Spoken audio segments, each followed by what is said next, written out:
నందనారని ఒక మహాభక్తుడు, శివభక్తుడు.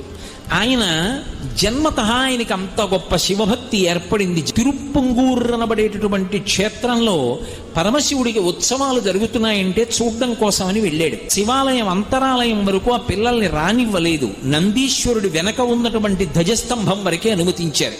శివలింగం వంక ఒక్కసారి చూద్దామంటే నందీశ్వరుడి యొక్క పెద్ద మూర్తి అడ్డొస్తాం.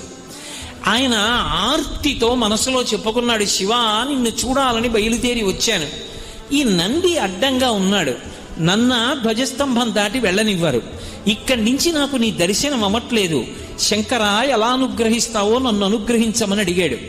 వెంటనే పరమశివుడు నందీశ్వరుణ్ణి ఆజ్ఞాపించాడు, నీ వెనక నా భక్తుడు నందనారు ఉన్నాడు, నంది పక్కకి తొలగు, ఆయన చూస్తాడు నన్నన్నాడు. వెంటనే నందీశ్వరుడు శివలింగానికి ఎదురుగుండా ఉన్నవాడు ఓ పక్కకి వెళ్ళిపోయాడు.